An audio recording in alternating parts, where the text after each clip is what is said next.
When your baby is born, one of the first things everyone asks is how much does he weigh? While this is an important piece of information for your friends and family, it is also important for your support team, including your lactation consultant.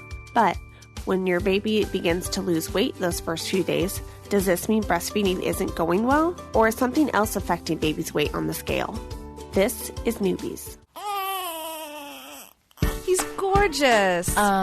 It's a girl. Surprise! The whole family's here. So when are you having the next one? It's just poop. Ready for another? Wow, you look really tired. Ready to go back to work? Yellow poop? Seriously? Did you sterilize this? Sex? Now? You've got to be joking. You should sleep when the baby sleeps. She doesn't look anything like you. I thought you already had your baby. I did. Babies don't come with instructions, so there's Newbies, helping new moms and new babies through the first year. Welcome to Newbies. Newbies is your online, on-the-go support group guiding new mothers through their baby's first year. I'm your host, Kristen Stratton, certified birth doula, postpartum doula, and owner of In Due Season Doula Services. If you haven't already, be sure to visit our website at newmommymedia.com and subscribe to our weekly newsletter. You can also subscribe to our show through iTunes, so you'll automatically get new episodes when they're released. Here's Sunny with details on how you can get involved with Newbies. All right. Hi, everybody. So first of all, I want to give you guys all some props because our listenership for Newbies has increased pretty dramatically over the last couple months. So I don't like to question that. I just like to say, hey, thank you guys for listening to the show. That's awesome. And with more and more people listening, we also are looking for you guys to get involved in the show because we believe this is your show and you should be part of this. So you always have an opportunity to join our shows and be a parent on our show and contribute that way. And so the best way to do that is head over to our website at newmommymedia.com and you'll see some banners and stuff that promote the fact that we're always looking for parents to be part of our show. Click the banner. There's a quick online form that you can fill out. You can also join our closed Facebook group where we post all of our topics and our times. And we really want you to get involved. It's really easy. You can record straight from your home computer. And yeah, we're just trying to get more and more people involved with the show. So that's one way you can get involved. Another way is through our segments that we do on the show. And one of those segments is 5-minute birth stories. So if you have a new baby, your birth story is probably more fresh in your head, right? And we do want to hear those. And it doesn't just have to be the positive, oh, everything worked out exactly like I wanted it to. I mean, when does that actually happen anyway, right? But it can be a struggle kind of birth story and something that you came through in the end and something that's motivating and helpful for other parents out there that may be struggling with something. So if you have a birth story you would like to share, we call them 5-minute birth stories because we like to tell them in 5 minutes or less. And yes, I know that can be a challenge because there's a lot of details there.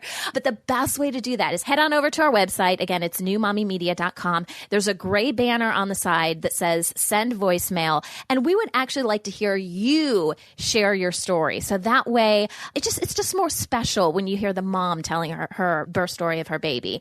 And so, again, a couple great ways to get involved with our show. And thanks so much for listening because the show is all about you guys. Let's meet the mamas joining our conversation today. Tell us a little bit about yourself, your family, and your experience with today's topic. My name's Angie. I'm married with one daughter. She just turned 1 in March, and we had a hard time getting her to gain weight at first, and she actually lost a little bit of weight. So I'm excited to hear what the expert has to say about the topic. Great. Well, welcome to the show. I'm Ruthie Slattum. I'm married. I have 3 children. My son is 5, and then I have 2 daughters who are 3 and 10 months. I am primarily a lactation consultant, and I'm also a postpartum doula, and I do a number of other postpartum care services. And I own Mama Ruthie, and I have varying experiences with breastfeeding. Weight gain has never been a big struggle for my babies, but I definitely can remember being on edge that my first baby was less than what he was born at as a first-time mommy. You know, and I was reassured that that was normal, but I can remember having that thought of, oh, he weighs less now than when he was born. That's kind of weird. So. Hi, everyone. I'm Sunny, and I have 4 kiddos of my own. And I remember, well, first of all, I should say their ages. So my oldest is 5, then I have a 4-year-old, and then I have twins that are 2.5. And I think I experienced with all of them, just that concern like Ruthie was talking about. It's like, well, I'm not really sure. Like, that's kind of weird. They're losing weight. And you're all kind of obsessed about that initial birth weight. And then so to hear, like, all my babies were born in a hospital. So once I left the hospital, I was kind of like, well, they weigh less now. And I really did have that 10% in my head a lot because I didn't want to have to do formula. And so I just felt like it was this weird challenge with my body. Like, can my body create enough colostrum to be able to support this? And what's going to happen over the next couple weeks? And are they going to tell me at this first pediatrician appointment that I've got a supplement? So I did feel a lot of pressure. I will say, I think I felt a lot more pressure with the twins because I was having to provide more colostrum for them. And I was really like, come on, milk, come in, let's do this. And it came in when it was supposed to. But again, there was still kind of that anxiety really of, which I'm sure wasn't good for my milk supply can we make this, or is it going to drop below 10%? Well, hello, everyone. I'm Kristen. I'm your host. And like everyone, I have breastfed my babies. And with my first, we actually ended up going to formula because I thought I wasn't making enough milk. So I'm really excited that we're doing this episode because I think it'll give mamas some relief and some hope and hopefully some forgiveness of themselves. So I'm really excited. Welcome to the show, everybody.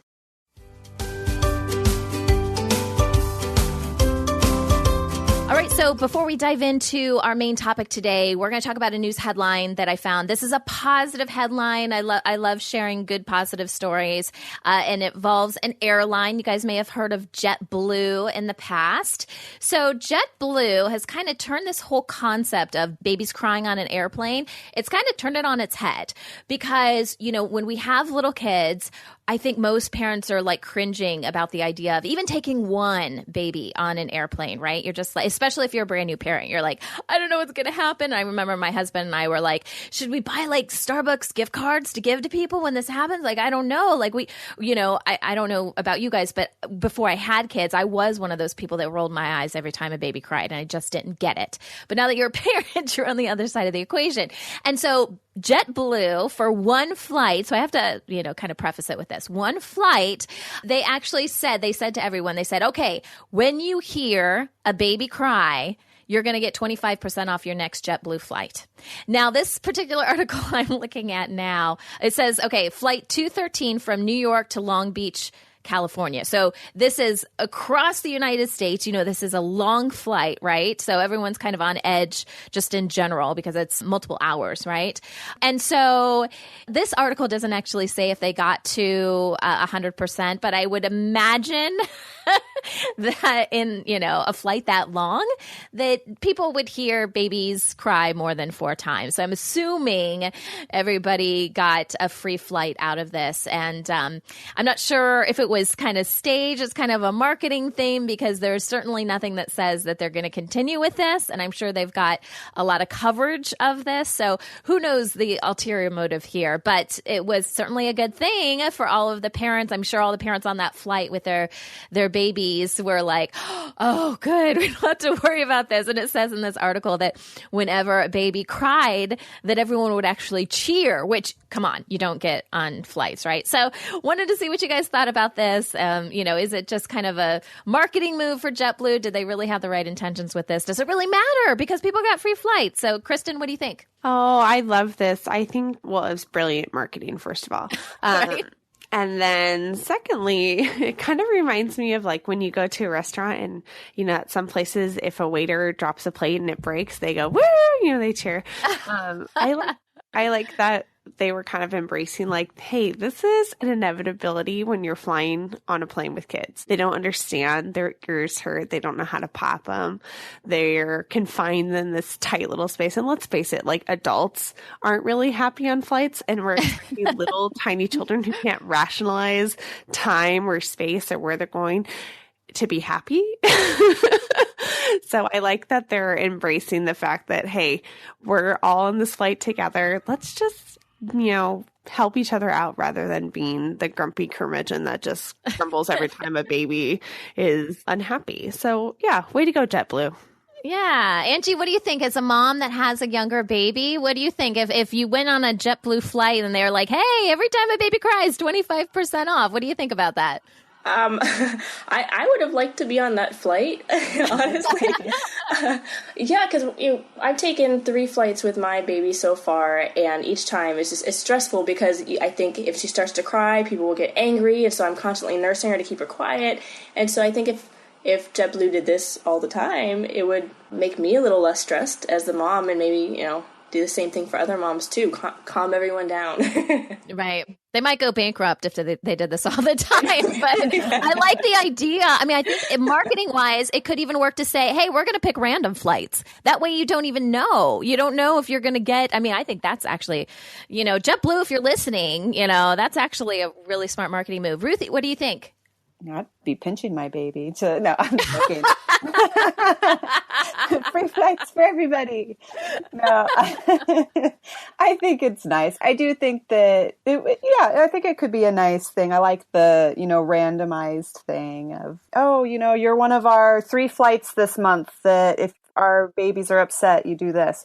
I think in the long run, I can't imagine from a business point of view that that's going to be good for them purely monetarily. But having some little thing of free wine for everybody who has, right. If we have a baby crying for a certain amount of time, or I don't know. Right. But yeah. I think that the gesture is nice. Free wine for the parents. Right.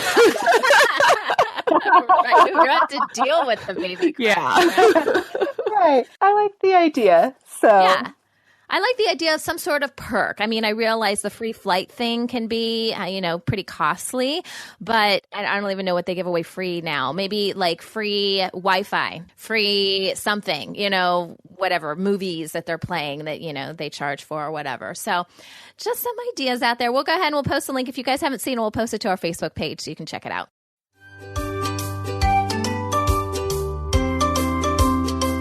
Today on Newbies, we are continuing our series on breastfeeding your baby. Our expert is clinical lactation specialist, postpartum doula, and owner of Mama Ruthie in San Diego, California, Ruthie Slattum. Thank you for joining us, Ruthie, and welcome to the show. Thank you for having me. I'm excited to be your expert this time. Yeah, Ruthie has been on our show as a panelist, so it's nice to be on the other side of the table, huh? A little unnerving, but it'll be fun. So, Ruthie, please explain why birth weight and breastfeeding are related. It's definitely related. It's that first marker that care providers are using to monitor weight gain. It is normal for babies to lose some weight after birth. It's expected. Every baby loses weight after birth. It's just a matter of how much weight is lost and when does it become a concern. Day 4 is usually the lowest weight for any baby, and it tends to coincide with that period right before mom's mature milk comes in. It is frustrating as a lactation consultant to hear, oh, my milk didn't come in until day, 5 or 6, and, my baby was starving, and so I had to give formula, and it's, there was, we already have milk. Our bodies in the 3rd trimester are already generating colostrum, which is a milk. It is your baby's perfect first food. So there is that misconception with the term milk coming in, where it's like, well, your mature milk, which has, there's more volumes of it, and it's, what sustains an older baby. But when your baby is born, their stomach is tiny. It only holds about 5 milliliters or a little bit more than 5 milliliters in the first couple of days. So your baby only needs minute amounts of milk. And I encourage new moms or expectant moms to take one of those little syringes that you use for medicine and do 5 milliliters and squirt that into a bottle that you would pump into and see how much milk your baby actually needs when they're brand new. And then by the time they're 10 days old, it's about the size of a ping pong ball. And that's 1.5 ounces-ish. So your baby, that frustration is, my baby was nursing constantly and I just felt like they were starving and, all they wanted to do was nurse. And it's like, Well, they need that. They need smaller, more frequent feedings in that first week because their stomach can only hold so much. And that, again, is very much normal. And then as far as like birth weight very specifically is concerned, they do like your baby's birth weight to be back up by 2 weeks. That's kind of the standard. And a lot of pediatricians will inadvertently panic moms where it's like, oh, my baby's 2 weeks old and they're not back up to birth weight yet. But there's a lot of circumstances surrounding a baby's birth that may lead to inflated birth weight. And you really have until 3 weeks before it's a major concern. And there's all kinds of different reasons why that may or may not happen. So we always hear about this 10%. So what is significant about losing 10% or more of baby's birth weight when evaluating the breastfeeding relationship with mom? So when I'm evaluating a breastfeeding relationship as a lactation consultant and we're looking at weights, I can, sit down and do the math and we can look. And it's, again, a guideline. Up until 10%, there's not necessarily something wrong. But after you kind of tip over that 10%, it does become more serious as far as addressing what's going on. It could be, the baby is just not nursing frequently enough. It could be the baby is not transferring well. So even though they only need, like I said, 5 milliliters in a feeding, they, for, numerous reasons, maybe are not getting that. But it's, it also depends on the size of the baby. If you have a smaller baby, them losing, half a pound is going to be a bigger deal than if it's, like an 8 or a 9 pound baby. So, sorry. Oh, I'm so sorry. My chicken was doing something really weird outside my window and it threw me completely off. I am so sorry. I love that you have a chicken. Well, and her name is Kevin. So my brain is like, what is Kevin doing? So sorry. And she's a ridiculous looking chicken. She has this poof on top of her head. So I am so sorry. That was used for the chicken. Please leave in the chicken. What was I saying? Yeah, so we're 10% weight loss. So after day 4, infants really should start gaining weight again. And yes. So Ruthie, what are some of the anatomical issues which can cause weight loss in those first few days? That's such a loaded question. Because I know, I was like, oh, mean old Kristen coming up with these questions. Because anatomical issues, true anatomical issues that lead to an extremely poor or even no breastfeeding relationship are extremely rare. Most issues that are leading to infant weight loss are going to be mismanagement of the breastfeeding relationship, and usually that's the latch. So there are anatomical issues that can create challenges with a latch. I'm sure every mom has heard about tongue tie or lip tie, and not to discount that can truly be an issue and a genuine challenge for many, many people, many moms that are dealing with a breastfeeding infant. It's over blamed for being the reason. I personally have had both my girls had lip tie and tongue tie issues, and my older daughter, we did not do any kind of like surgical address. We didn't do the frenectomy, the clipping the tie at all. And I was absolutely able to manage her latch with some tricks I had a friend who was a lactation consultant. I was not a lactation consultant at that point. And it was actually through the course of me taking my classes that I figured out that she had a lip tie. It was pretty serious too. So it can be an issue, but you put it up on a Facebook mom group and everybody's first question is, have you been checked for lip tie? Have you been checked for lip tie? Have you been checked for tongue tie? And again, it absolutely can be the cause, but you really need to go and see a lactation consultant before you can really blame that. Because if everybody lips up their lip, you're going to have a frenulum. Everybody has one. And even if a baby has a pretty obvious frenulum, it's not necessarily going to impact breastfeeding. It can, but how is the range of motion? How is the baby's lip position during latch? There's so many more factors into going into it than the fact that you can actually see a frenulum, whether that's on the lip or underneath the tongue. And then, that is so manageable most of the time if it's caught early on. It's definitely something to be aware of, but I wouldn't look into it or dwell on it unless there's a reason to. I would address the baby's latch first before you jump to blaming their tongue or their lip. And then a palate can also be an issue if you have a baby that has a high palate, and that tends to go hand in hand with a lip tie or a tongue tie. They're both midline issues. And that impacts where the nipple hits the palate when you're breastfeeding, and it can be really painful. So again, there are tips and tricks with working with a lactation consultant to help moms address that if it is an issue. And then moms too can have, sometimes nipples can cause issues. If you have a mom that has flat or inverted nipples, it can cause, it can make it a little harder. But babies have been breastfeeding for hundreds, thousands of years, obviously. And, a baby doesn't know that nipple isn't, quote unquote, perfect. And most nipples, absolutely, a baby can nurse off of.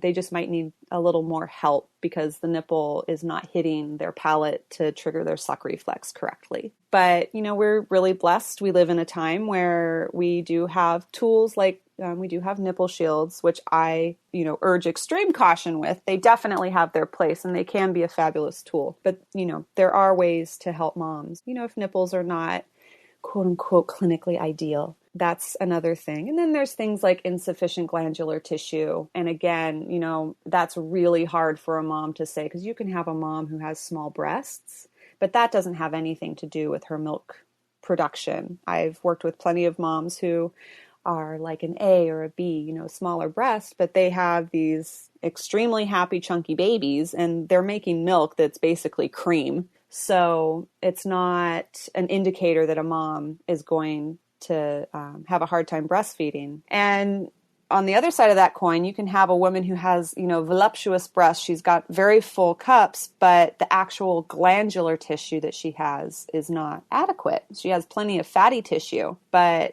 so just by looking at a breast, you can be like, oh, well, you should be able to produce milk. But sometimes that's not the case. And then surgeries too. If you have a mom that had a breast reduction surgery in particular, she's going to have a very hard time breastfeeding. Yeah, there's so many things that could cause issues, but it's really hard to be like, these are the things. And because I don't want a mom to set herself up before she even has her baby to think that she's going to have an issue because her nipples are not perfect or, she has small breasts. One thing I was going to say is if you guys are listening and you're like, oh, I have a lot more questions about breastfeeding. I didn't say this off the top of the show, but we have a whole podcast dedicated to breastfeeding and pumping. It's called the Boob Group. So we just wanted to touch on this a little bit today. And like Ruthie said, we don't want to daunt anyone with anything, potential problems and all that kind of stuff. But if you have specific questions, first of all, if you have access to a lactation consultant, that's fantastic. But I also encourage you to check out our podcast for the Boob Group because we have like over 160 episodes dedicated to everything breastfeeding and pumping. So just want to put in a little plug for that. All right. So to our parents, do you recall what your baby's birth weight was and what weight gain concerns you experienced in the hospital, or if you birthed outside a hospital, what those first few days were like? So I birthed in a hospital, and according to the lactation consultant, I was producing colostrum just fine. She was really happy with how much I was producing, but it took a few days for my milk to come in, and I think Ruthie was saying earlier that moms would get really stressed out those first few days because their child is just nursing and nursing. That's what was happening with me. I didn't feel like I was giving her enough. It seemed like she was always hungry, always nursing, and I was in pain, and she was always crying. And so she was born at 7 pounds, 12 and a half ounces, and by the time we went in for her first check with the pediatrician, she had dropped down to 6 pounds, 8 ounces. She had jaundice, and all babies are born with jaundice, but this got worse. You could tell she was just getting more and more yellow.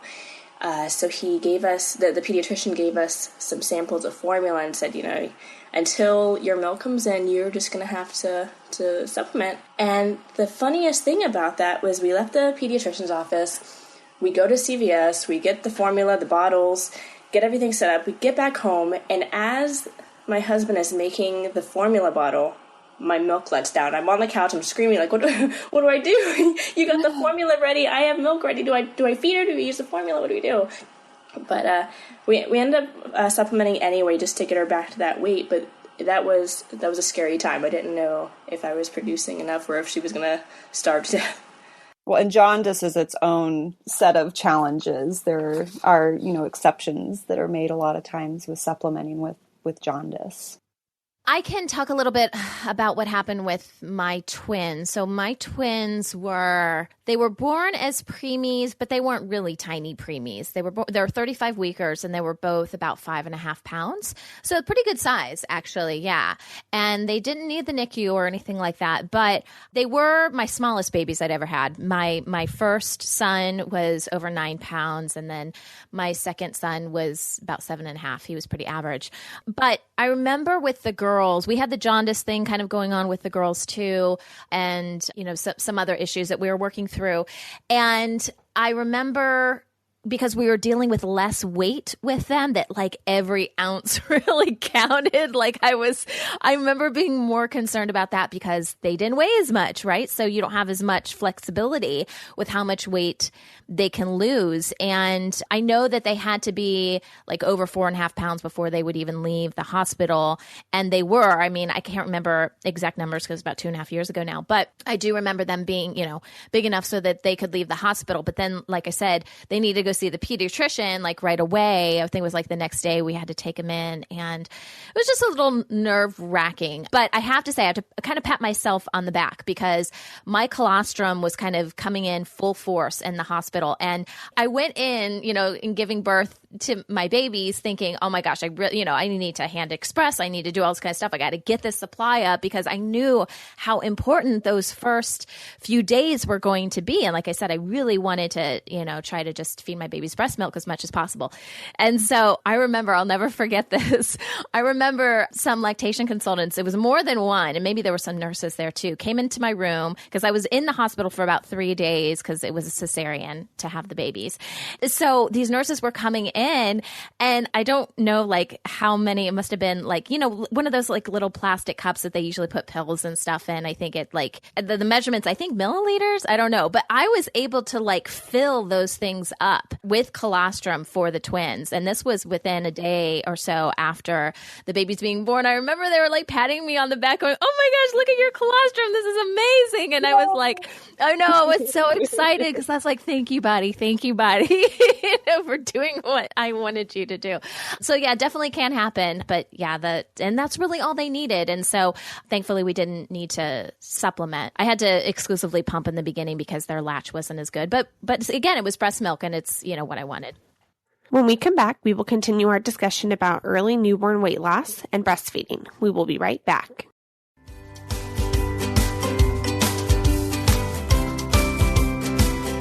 Welcome back to the show. We are talking with clinical lactation specialist Ruthie Slattum. Ruthie, can medications or fluids that a mother receives in labor or in preparation for a cesarean birth affect baby's birth weight and therefore be perceived as weight loss later on?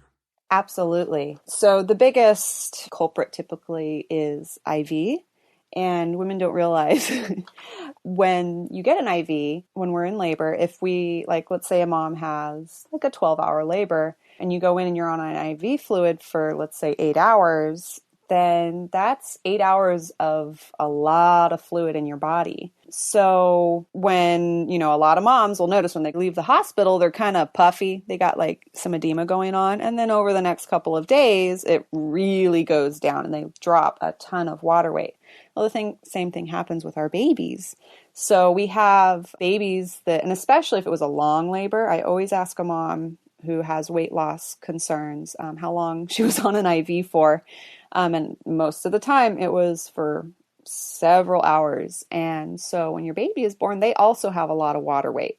So if you have a situation where your baby, it's over the first, couple of days, drops a lot of weight, it's like, okay, let's pay attention and make sure we're doing, small frequent feedings. But if by day, like I said, day 4 is usually the lowest. If after about day 4, day 5, they don't start to pick up their weight again, then it's like, okay, like let's pay attention. Let's really push initiating feeding, making sure that we're pushing baby to eat enough. And then also, when we do anything like an epidural, it puts our bodies to sleep. So sometimes it can take our bodies an extra day or 2 to wake up. And this is especially true with cesarean mamas because they're put under such heavy anesthesia that it can really take them until, it can be days, 6 or 7 until their mature milk comes in. So during that time, you really need to be on top of feeding your baby every 2 hours. And so those are the two biggest things that can really cause issues with weight gain in particular. And I'm assuming that means that all those excess fluids can also affect mom's breast shape. If she's retaining all that extra fluid, that may also affect latch as well. Absolutely. And that was personally my biggest speed bump with my first baby was, day 3, my mature milk came in and all of a sudden the bed is full of boobs and I didn't know what to do. I had this screaming baby and he was hungry and I couldn't get him to latch because my breasts were too tight and I didn't have a pump at that point. Called my mom in tears and, okay, I'll go take a hot shower and just try to massage out as much as I can. So yeah, breast edema, that was the one thing that I think I wish I would have been warned about because I had a hospital birth with him was, hey, you were on an IV. Do not be shocked when you wake up and each one of your boobs is the size of your head because it might happen. And so just knowing enough to hand express enough to get it to where my breast was soft enough for my baby to latch. Because if it feels like the back of your hand, your baby can't latch on that. Your breast should really feel more like your forearm, a little bit softer, so that your baby can actually get their little lips to create a seal. Yeah, and you know what you were sharing, Ruthie? I totally remember that when my milk came in. I had a C-section with my first, and so I, of course, was full of fluid from IV, and then also my milk came in actually pretty quickly within probably 48 hours, considering I had a C-section. But I didn't realize that that's what it was because, like a lot of first-time moms, I read what to expect when you're expecting, and I thought I knew everything about birth and breastfeeding, and I didn't. And so my milk came in, my boobs were hard as rocks. I was in pain. My daughter also had an upper lip tie, and I didn't know what that was or how to fix that or deal with that. My husband was stationed at a naval or a military base in the naval hospital there. And she says, oh, well, she sent me home with a nipple shield. And I was like, I don't know what to do with this. So I pumped some milk and I filled an entire bottle of milk, and I was like, okay, well, I guess I'm not going to be able to feed her. I guess I'll just pump and, give her a bottle because obviously there's something wrong with my ability to breastfeed. And then, of course, because I didn't know how to pump properly, my milk supply quickly dwindled, and we ended up supplementing with formula, which I kicked myself for many, many years over until I had my boys, who I successfully breastfed for a long time. And stress. I didn't realize stress was such a component to milk supply and, getting baby to gain weight those first few days and weeks, because my husband was deploying 4 weeks after I had my baby. So I just had a C-section. My husband was leaving. We were in the process of moving. I didn't know how to breastfeed properly, so I thought it wasn't me. So all the moms listening out there, just know that, be gentle, be kind with yourself, because there's so many things that just affect our milk supply. And when someone comes up to you like they did to me and said, oh, well, your baby dropped to 11% of their birth weight. They lost that. So, maybe breastfeeding is just not right for you. Just forgive yourself. It's not always your fault. And sometimes we're just doing the best we can with the information we have at the time. And, we just love our babies, and that's all we can do. So Ruthie, to that point, for the parents who choose to or who need to use formula, what can they do to facilitate a healing breastfeeding or bonding relationship while they work on the latch?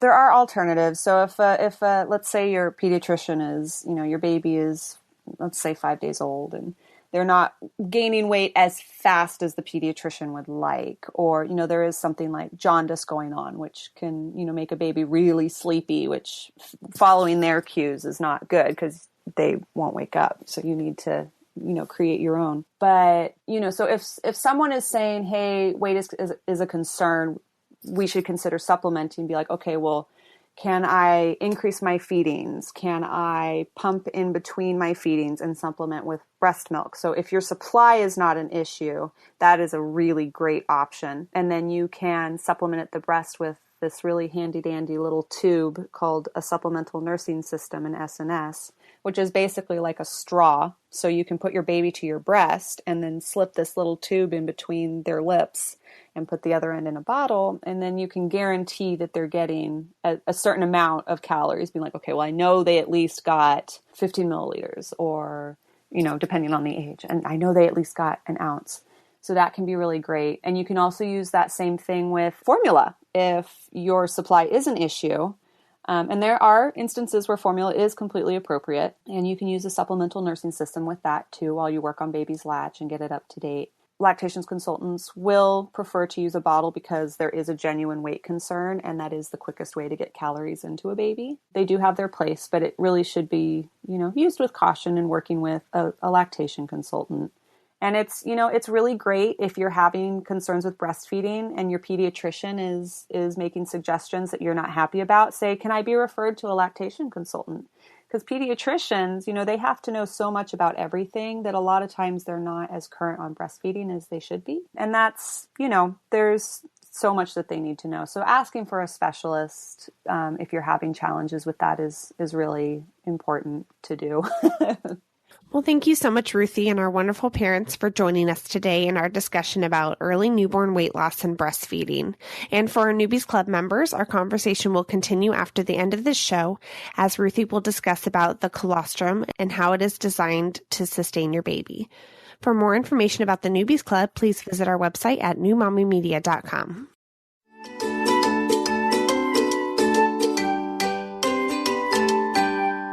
So before we wrap up our show today, we have a baby oops. You guys know what baby oops is if you listen to Newbies. So this is our segment where we share our funny stories about caring for our babies. So funny things perhaps that our babies did or, that we did as parents. And we look back and we're like, what were we thinking? Okay, so one of our listeners, Becky, sent this in. And this is pretty funny. I thought since we were talking about feeding today and everything, Becky, I think, was a first-time mom when this happened to her. So I think we can all, think back to when we were very, first-time moms with our first babies, and what we knew back then probably wasn't as much as we know now, right? So Becky writes, I remember the first night in the hospital with my dear son. He woke up in the middle of the night because he was hungry.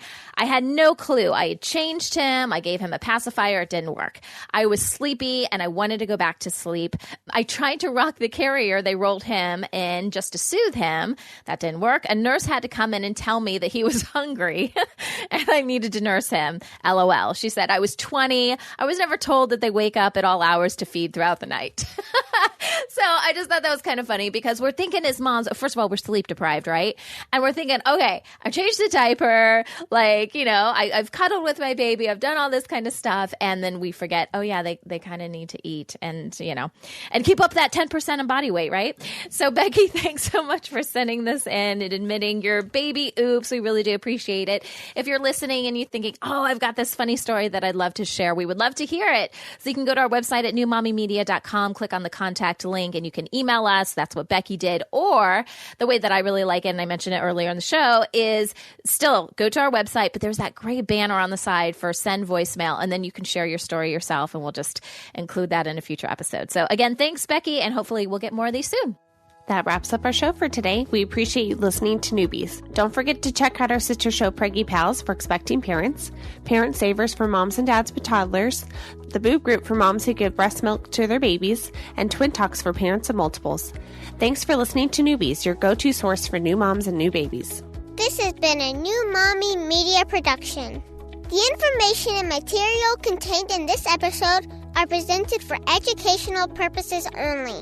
Statements and opinions expressed in this episode are not necessarily those of New Mommy Media and should not be considered facts. While such information and materials are believed to be accurate, it is not intended to replace or substitute for professional medical advice or care, and should not be used for diagnosing or treating healthcare problem or disease or prescribing any medication. If you have questions or concerns regarding your physical or mental health or the health of your baby, please seek assistance from a qualified healthcare provider. How would you like to have your own show on the New Mommy Media Network? We're expanding our lineup and looking for great content. If you're a business or organization interested in learning more about our co-branded podcasts, visit our website at newmommymedia.com. Hey mamas, don't forget to check out Mighty Moms. It's our online community built for new moms just like you. Not only can you connect with other moms, but you can also join us backstage for special mom-only online events. And you'll also be notified when we're recording so you can join us as a special guest. Visit our website, newmommymedia.com, and click on the Mighty Moms banner. It's free.